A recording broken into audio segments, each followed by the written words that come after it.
It is 9 o'clock Eastern Time on the 23rd. Let's kick things off with a little risk disclaimer. I've been getting a little lax on this. I've been saying it, but not showing it. So we know there's risk in trading. Please and always use trade capital only. Do not trade with money you cannot afford to lose. Whether trading stocks, options, futures, forex, cryptos, you know the deal. We're good. Yay, that's me. All right, let's go. Couple of things here. Let's take a look at the charts. Pretty wild week thanks to NVIDIA. Let's give a round of applause to NVIDIA or NVIDIA, whatever it is. Anyway, stock ripped like crazy. It moved the entire market. Here is your push lower all the way up on the rip higher. Did push into overbought territory with some divergence. We're opening up again another $17 higher. Yellow boxes were where I anticipated price to be this week. We are stretching into this level. You can see the pre-market level right there. So pretty wild stuff. I didn't take any trades on NVIDIA because I thought it'd be ridiculous, and it was super expensive pretty much however you looked at it, unless you're trying to pin, this top level, this bottom level, which would be crazy profitable if you did, but I didn't. So what I did do is I traded the SPY and the Qs, and yesterday closed up the SPY trade for $1 and looking to see what the Qs do today. 439, 430. We closed at 438. We're looking at 439 and change, so up $1.07. The highs are right there, so we're sitting at the all-time highs once again on the Qs. I think the Dow stretched and poked the all-time highs again. Yep. So we got a nice little body above. Probably half that candle is above, and we're sitting at 390 with an opening around 80 cents higher. And then a big blow-off day from. I mean, this is crazy. The entire move for the week was at the low going into NVIDIA earnings and the push higher. I mean, this swing was like $13 to $14. There's a move just below 494 and a high poking 508. So you had a swing from a close on Wednesday to an open and push on Thursday of $14. That's what happens when you have ridiculous earnings for a company that's fourth largest in the world, right? Pretty crazy stuff. Morning, Angela. Good morning, Chris. Good morning, Chris. Good morning, Perry. Good morning, Jan. Good morning, traders. Nice to see everybody. All right. So that's where we're at on the indexes thus far. I want to take a look at the IWM. Trading at 199. Seems like the IWM just can't get out of its own way. I did close up some iron condors this week for some bear call spreads on top, bull put spreads down below. Not big profits, like probably 10%, 20% take profit levels. Just freed up some buying power and evaluating some trades that we'll talk about at the top of the hour. That could on demand, looking at some potential pin prices next week. I've got some expirations coming in the SPY. I'll show you that right here. So if I go into a couple of positions on the SPY, if we are at 502, got some profit there. Let me simplify this. Let's go one account.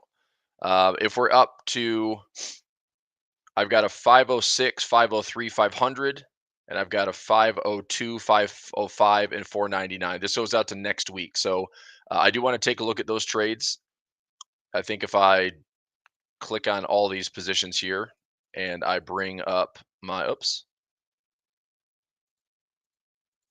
oh, it's not going to let me. All right, it's only going to let me do 4.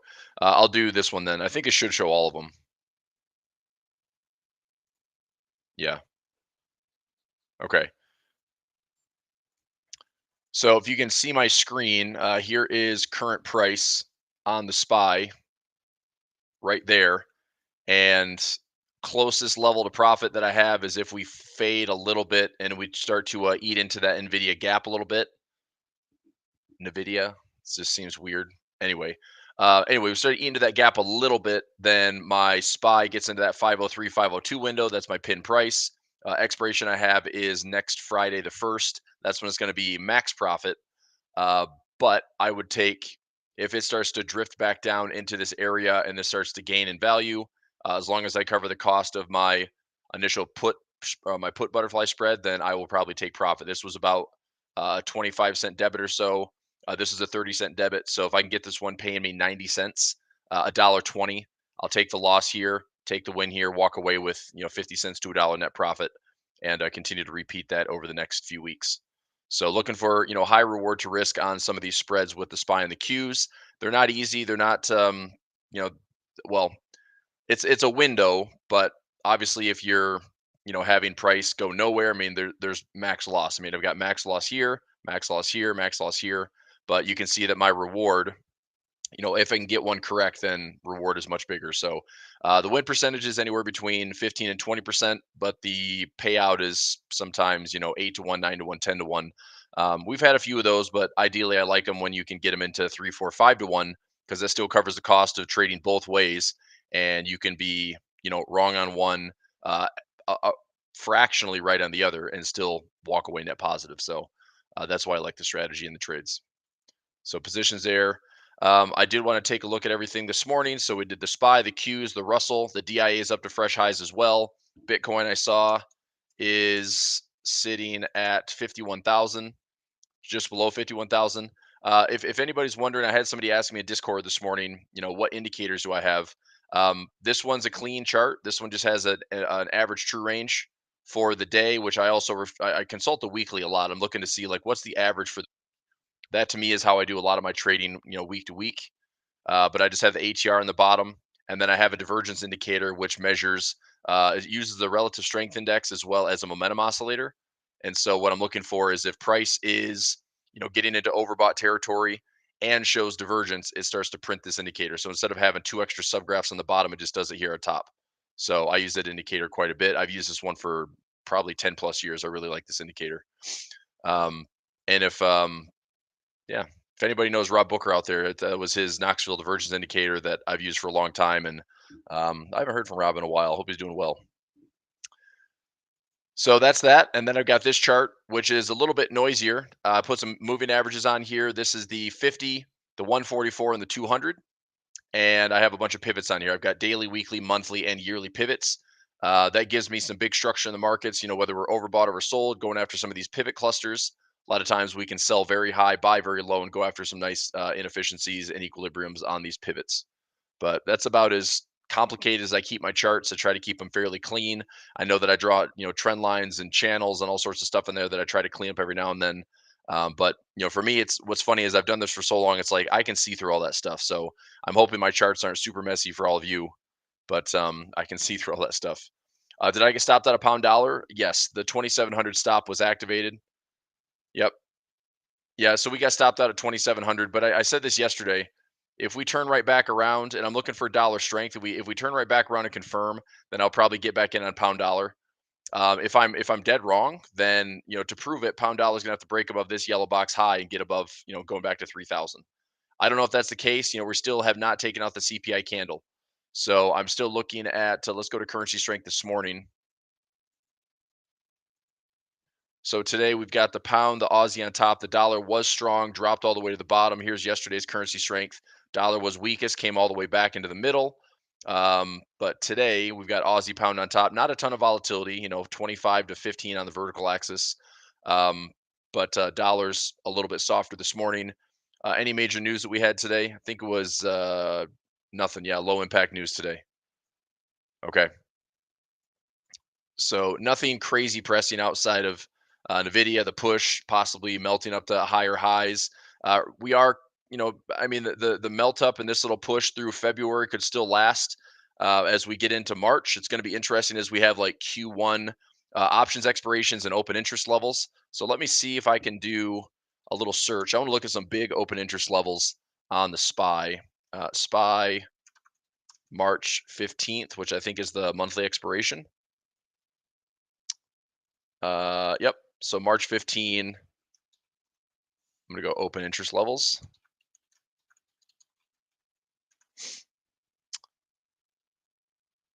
See if this will give me what I want. So if I go out to March 15th, that's going to be a monthly expiration and Q1 expiration. I want to look at the big open interest levels. So let's go calls and puts.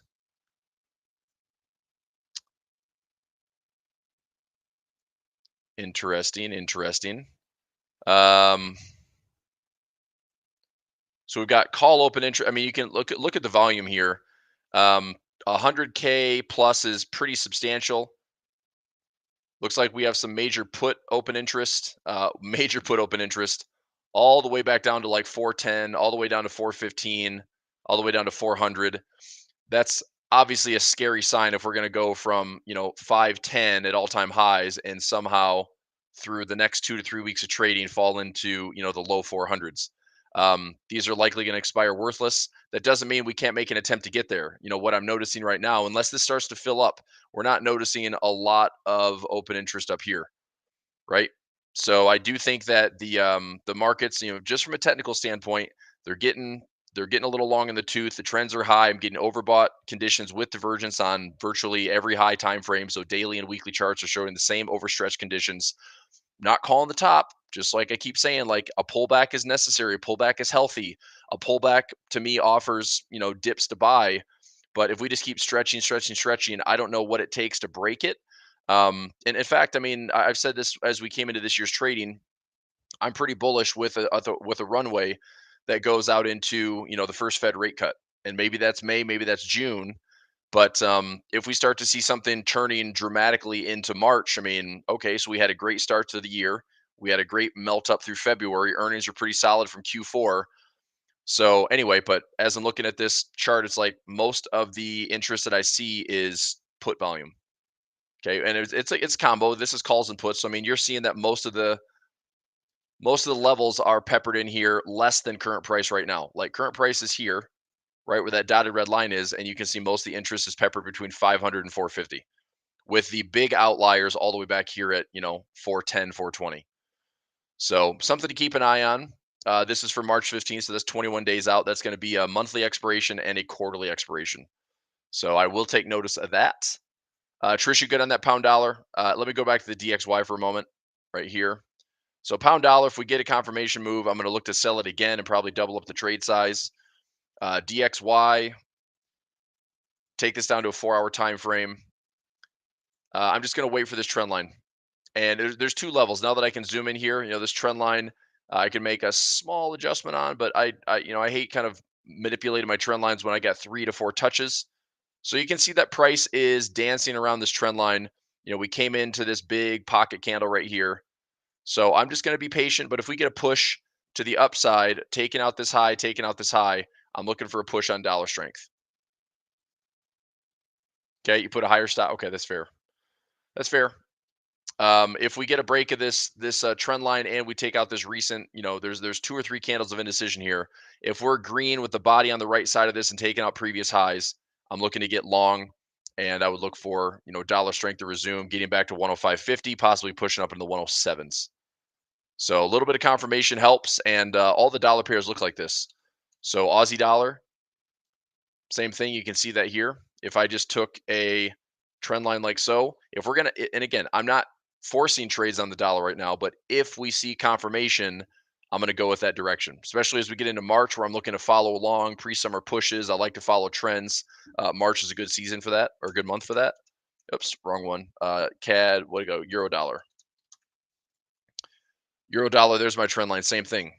We take out not just the trend line, but take out this low around 10800. That's a 10803 low. So if we go right side of the trend line confirmation, take out 10803, look for a 4-hour to daily close below that. I would be short, euro dollar, stop loss above, see if we get a push on the dollar. Pound dollar, we just talked about. There's the trend line break. I'd have to see it break the trend line. Take the trend line out as well as this 2610 low. I like to see that taken out. We could still chew up into this. This is a CPI move. So we could still, like we are doing right now, we could test that level. That's a big supply zone. So if we test that area, fine. If we break this area, take out that low, stop loss back above recent highs, and down we go. So look for some confirmation there. New Zealand dollar. New Zealand dollar trend line. I don't love that trend line. Let me move that a little bit. I don't love that trend line either. Let's see. Well, that's a clean trend line. That is connecting two bottoms. You can watch this structure as well. Just something like that. So I call a price point out if we break the trend line, take out this low that's around 61.70 or 61.60. If we're on the right hand side of that, stop loss above, I like that trade push into some, at least retest the lows or possibly push lower. That's on the New Zealand dollar. Dollar CAD. Dollar CAD's been pretty choppy. We are in this from the U-turn around 34 and change. I'd like to see this get back up to the highs around 35.50 or 3600. If that's the case, I'm taking profit. I'm not going to sit and hold this dollar CAD that much longer. So hopefully we'll see this put in a bottom, make its way back up to the highs again. I'm going to take some profit. I know that I might miss the trade if it goes all the way to 38.50, but this has been, just absolute chop. So not that interested in trying to hold this thing and be right. If I get some profit, I'll take it. So 100 pips, 150 pips, I'll be happy with that. Dollar Swiss, I'm still long. I'm holding long. Everything's looking pretty solid for my Swiss basket that I'm trading right now in Forex. I do see a pocket back here in case there's a pullback, but I'm still just going to add to it. So if we get on the right-hand side of the trend line, that's fine. I'll take a small trade there. If we pull back into the trend line or pull back into this big pocket, I'll trade it there. I'm still long, and I'm going to stay long on the dollar Swiss. Dollar yen. Dollar yen 150 and change. I took a buy trade at 150.40 or 150.45. I'm just going to stay bullish on this thing. I've got stop losses below these recent lows of 149.50 or 149.60, and I'm going after the highs at 152. So it's just staying with the trend for right now. If the trend shifts all of a sudden, then I'll take the small loss. I'm trading very small in the yen pairs in general, but I'm looking for this to continue to push higher and just be choppy. But everything is kind of anti-yen and positive swap and positive carry, which puts the yen in a tough predicament. So I'm going to stay long against the yen, scalping and trying to grab some pips. So that's dollar basket stuff. We did spy any other currencies you want me to take a look at. Directionally, I can flip through all of them stock wise. I'm going to take a look. We got opening bell in 10 minutes. Um, we still have another week of trading. It's a leap year, so we get an extra day in February. So next week, 26th through the 29th to wrap up February, kick off March. We do have some news. I think we have non-farm on the 1st. Let me check next week's calendar. Next week's calendar right here. Let's go. Let's go high impact only. So we have a pause expected for RBNZ. We have CPI year over year for the Aussie, consumer confidence for the US, CPI for the Eurozone, GDP for CAD, PCE price index for the US, which would be another inflation measure, unemployment claims, PMI for China, PMI, and University of Michigan sentiment. So we don't have the non-farm and CAD numbers on Friday the 1st. They're going to be pushed out to the 8th. So going into the 8th, that's when we have non-farm payroll and CAD employment. We also have ECB rate decision. Okay. So next week, New Zealand rate decision, some CPI numbers out of Australia, PCE, which would be US inflation based stuff, right? PCE is your personal consumption expenditures. We're looking to see our prices, goods and services more expensive, right? So that'll be a measure. Inflation wise, we've seen things trickle lower. Trueflation.com. Pound cat, I'll take a look at that, Oliver. Sure. Let's go CPI dashboard.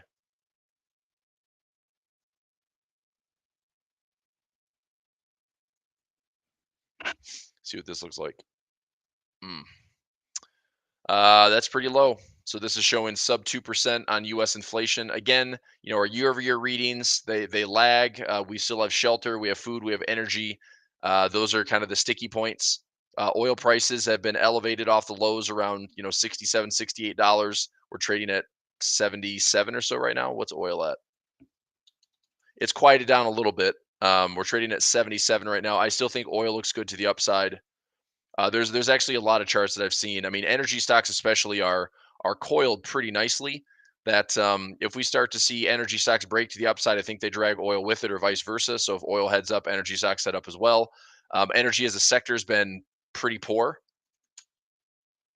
So if we track our year-to-date sectors, healthcare has done pretty well this year. Financial has done pretty well this year, and of course our Mag 7 and our freaking large tech darlings, whatever you want to call them, year to date have been doing pretty well. S&P's up 6.65, communication services up 9.99, healthcare up 7.9%. Now, keep in mind, healthcare is mainly, and this is what's silly. All these things are being led by huge weighting, right? Eli Lilly, Ozempic has started to take off. I mean, it's trading. It's not trading like the typical Eli Lilly. It's trading like a COVID stock, honestly.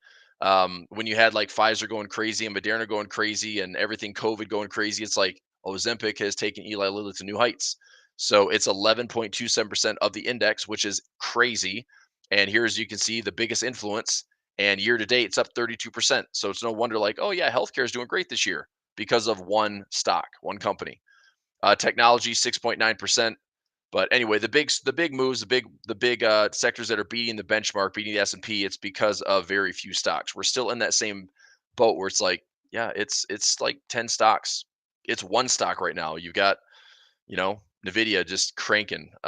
Anyway, Meta with index weight, you can see here one of the biggest ones, up 37% for the year. Netflix also 5% up 20% for the year. Disney's come out of the gate swinging this year, about 20% gains, which is nice. Google, pretty quiet. 11, it's almost 20% of the index or the sector weight, with about 3% respectively for the year. So quiet, all in all, for Google, but Meta just blew it out of the water with a crazy big move. So yeah, it's interesting. And again, I just look at the technicals here when I'm looking at every chart in the spot. I'll get to the pound CAD in a second there, Oliver. Yep, just give me a second. So this right here, I mean, this just gives me warning, warning, warning, warning, right? That's all it is. It's not, I'm not picking tops necessarily. And the best way to trade this, by the way, would be right here. So you see all these overextended moves, all these overbought alignments.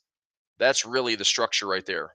If we start to break and roll over on this trend line, we should expect to have a decent correction. Let's say 3%, 5%. Let's say it sniffs out that like 7 to 8%. Anything between, like, 3 to 10% is still considered healthy. 10+% is a deeper correction. 20% we're flirting with bear markets. So we will find out. But until then, it's just, we have a gap that's pretty obvious from this week's Nvidia move, and if that gap gets filled, we start to flirt with that trend line break. Then we're talking a break back below, 495. We break below 495, we're possibly bringing in the all-time highs back into play for past resistance becoming support, and that'd be, again, a pretty healthy correction. I mean, the fact that this rally right here has not really been checked outside of a pause, right? We go nuts to the upside, we drift a little bit higher here, we still break higher, one FOMC talk, CPI news, and we're still just, doesn't matter. Nothing matters. Go higher, go higher, go higher. So, yeah, I mean, I'm not trying to fight this thing. I'm still going to be both ways. I'll trade it, to the upside. I'll trade it to the downside and try to get, one of those to pay out. And if it does, great, make some money. So, um, obviously, I'd prefer to be more bullish, but that's where I was bullish here. I mean, we were super bullish going into Q4. That worked out great. But now it's like, okay, everything's overextended. I can show you every chart, every time frame is going to show overbought conditions and divergence on most. So here we are, pre-market 509. So futures looks like it's pointed slightly higher.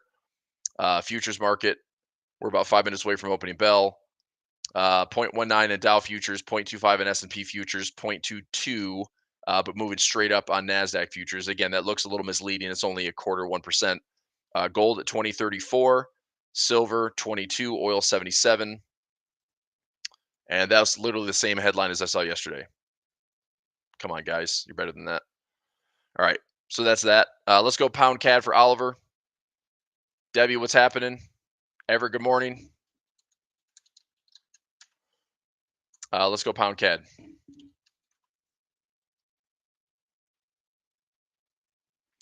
Pound Canadian 7,100. Not my favorite chart. I don't really think this is a super actionable chart at this time. This is an interesting setup where I could see this. We have lots of resistance here around 73. Let me zoom out for a second. This is a daily time frame. Let me go weekly. So, all right. We do have a lot of resistance in here. So I could safely put a nice resistance line there. We do have something potentially in the way with this recent structure. So something like that. So let's look at some open space, right? Where would this chart be able to move and have a lot of freedom to roam? Probably in this vicinity here. So let me go to a daily chart and zoom in. All right. Now, I don't want to get too tight on this wedge, okay? But I would say that yes, but Eli Lilly is part of that process. Those two companies were crazy. I think I don't know if Nova is publicly traded, but if it is, it's just they both look like straight rockets to the upside. All right, pound CAD. So open space. Now I have a pending sell at 73, but I've got a stop loss right above that just in case I'm wrong. Now that I'm taking a fresh look at this, I think I'm going to cancel that 7300 trade for the flex room because I think that's in the way of this potential open space. You know, we had all this posture to the upside. We're getting some indecision in here. If this is a wedge that is going to be led by the momentum that's bullish, then I would be looking to see if this is a breakout to the upside. Okay, now I'm thinking about this fundamentally, comparing the pound versus the CAD. I mean, oil, I think, still looks good to the upside. So part of me would almost rather see this. I'd rather see price not break this high. I'd rather see price get some confirmation down here and go after this low or this low and just have a bigger range that we can trade. You know, wedges ultimately force a decision. Sometimes they're right, sometimes they're wrong. Sometimes wedges can be very tricky. So be careful on this one, especially if there's a fake out to the upside. But I would be looking for if oil continues to have some bullish uh, posture to the upside, then I'd look for pound CAD to favor the CAD. So meaning going down. All right. So that's what I'm going to look for. Like I said, I'm going to cancel that trade and flex at 73. We don't need to put that in the way if we're going to go up and go higher. That's the next resistance point at 78. But unless we see a big drop in oil, I don't see the CAD giving that type of gain, nor do I see the pound getting that much stronger necessarily. But anything can happen. Anything can happen, right? Currencies during trend season, I just like to trade what I see. I talked about that this week in the trading decathlon. Don't make it hard on yourself. If you see bullish, trade bullish. If you're in a trend, obviously trends are good for tight stop losses. Let those profits run. Okay. So right now, I don't really have an actionable time or an actionable trade on the pound CAD. This is the structure I'll be watching. Really, I'd set a chart alarm right here. If we break that low, I like a short. If we break this high, I would be considering a long, but again, like stops would be pretty tight. They'd be pretty tight. And if we break and go, there you go. If we break and go, there we go. All right, 439 in the Q's, all-time highs being broken. That's fine. Let's go QQQ. That chart alarm just went off. We're at 439. So I want to see if we can push up into the 440s today. It's going to be interesting. Let me check some levels here. Let me go to my options platform. And let me find out.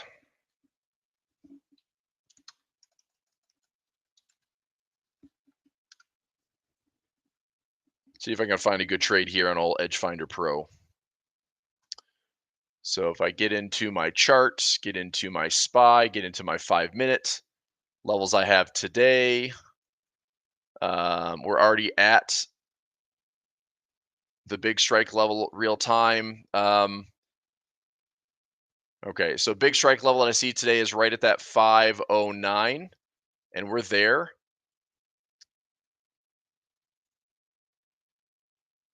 I wonder if we fill today's gap.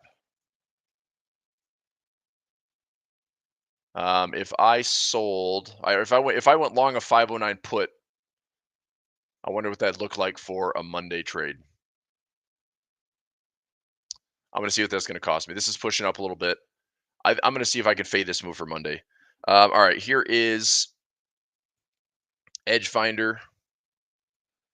So top trades we have here: CAD yen, pound dollar, and pound yen. And yeah, I noticed that when I joined the group this week, they were looking for some pound Some pound love coming in. The commitment of traders was starting to flip quite a bit, favoring pound crosses and pound strength. So if we look at the net change in positions to the upside, you're seeing pound is getting some good inflows. So your commitment of traders showing a big switch, favoring pound long, and those numbers are pretty solid. So if you go into top setups, CAD yen, pound dollar, pound yen, pound Aussie, pound CAD, pound Swiss, I will say that I am pound Swiss long. Pound Aussie, we are looking for a swing trade on the bigger picture. Pound yen against the yen, I'd be long pretty much everything against the yen right now.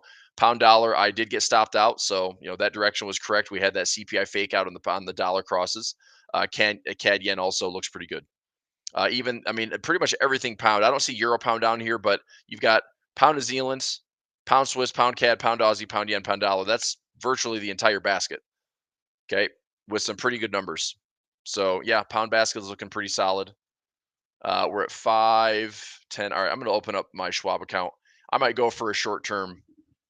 If I did something at the money today, I'm curious what it cost me for a day, or if I go out to Monday. I know I'm going to have to pay for that time, but let me see if I can get something in here. So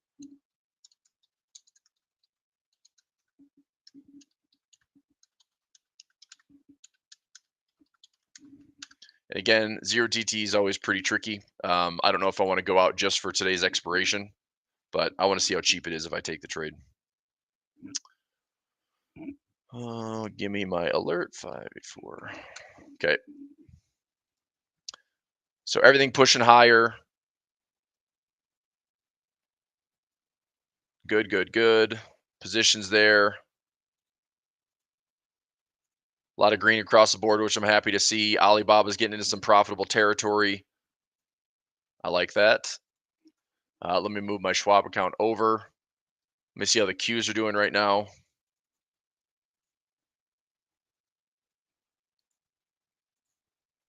All right, so let's go positions, trade. I'm just going to look at I'm going to look at see if we get a gap fill today. So that would be right around 508. So if I just did the SPY, and it's Friday, so I'm going to look at two levels here. If I looked at a long put for today and a long put for Monday, if I buy a put right now, 508. If I buy the 509, that's pretty much at the money. It's going to cost me 76 cents to see if we can get back down, $1.70. I could maybe look at 100% upside there. If I buy the 509 out to Monday, that would be about a break even. Let's see. What's it going to cost me to do a 510? I'm just looking for some intrinsic value here. If I buy the 510 and it fills at 508,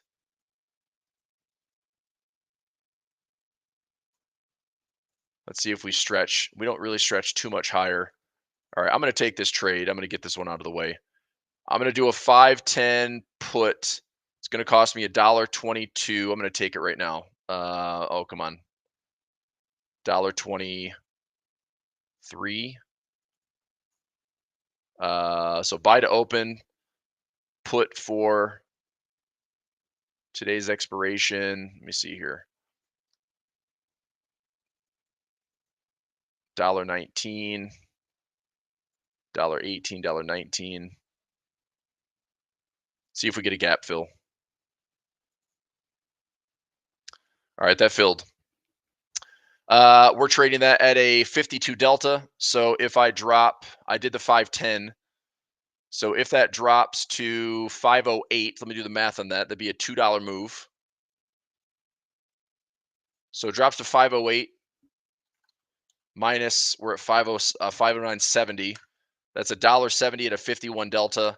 I should get 86 cents on that trade, which means I could probably close out for like a $2 credit.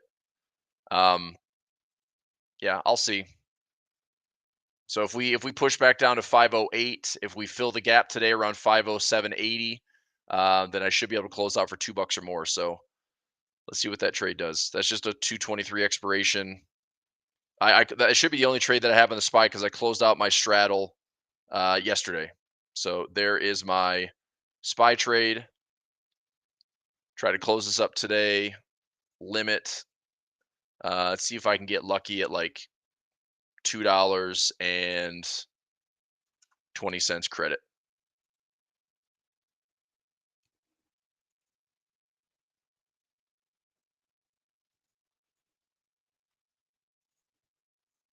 Euro Swiss, I'll take a look at that one, Perry. Sure.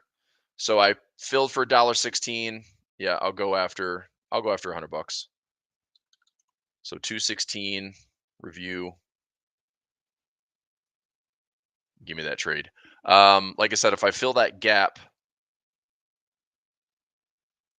I'm at like a 51, 52 delta. So 510 is fine. That puts me a little bit ahead. Or if we start to fade this move at 510, fall back into the gaps. Yeah, we'll see. It's essentially a $2 move at a 50 delta. So I should get $1 credit roughly. So I'll be watching. Just a little trade for today. Euro Swiss, let's go back to that. Euro Swiss, move it over here. Top setups for Edge Finder looks pretty good. We're at 440. Let me check the Qs really quickly. So right there, I'm up about $40. The net position's still down. I need my bulls to step up a little bit more on the Qs. So if they do, this finishes with about $1. I'm trying to think $1.15 a profit if we hit this 442, 443 zone. So if we keep melting up higher in the Qs today, I'll look to close that out for profit. I'm watching this one closely. That's the one expiration I have today, in addition to the SPY trade I just took. So it's up a few bucks right now. I might close this. If I'm up like $50 early this morning, I might close it, but I'll keep an eye on it. All right, Euro Swiss. Let me put a chart alarm here at 443. 442.50. See if there's some extra premium in there. There's no time in here, but I just want to see what it's trading for. So I'll set that at 442.50. Euro Swiss for Perry. If anybody else has any charts or questions, let me know. Higher time frame on the Euro Swiss. I'm bullish on this one. You can't really change my mind. I'm going to be bullish. I don't want that to sound like I'm being stubborn, but this setup I have been basically waiting for an eternity. No, it's been about a year. So just slowly positioning for it and building up. And so I really just started here. When we were in this oversold condition, I started to buy, made some good money there. I started a dollar cost average back in at lows. So that was trade one. Started to get oversold conditions. That's trade two. Equal bottoms. That's trade three. So that's where my base position started. Trade one, trade two, trade three. So my break even on the Euro Swiss is right around this 9,600 level, which is not that far away from current price. I am looking for this thing in a big way to start going way higher. So actually, I'll just draw from here. If and when this structure breaks, and we're not quite there yet, but if and when the structure breaks, this thing looks like we can go all the way back up here to this high, which is around 1.00. If we have a bottoming pattern, this is what I'm even more excited about. If we have a low to high that creates a crown or head and shoulders pattern, any type of pullback I'm buying, that's a wave three, wave four, wave five. I'd love to see this thing back up to 110. Big levels for me, parity is target one, 105 is target two. So I'm long term on the Euro Swiss. That confirmation you can see is pretty darn close, right? Not there yet. I'm obviously early. I'm getting into anticipation. I'm trying to buy low based on divergence and other stuff, but a little nudge to the upside right here. That looks pretty fantastic.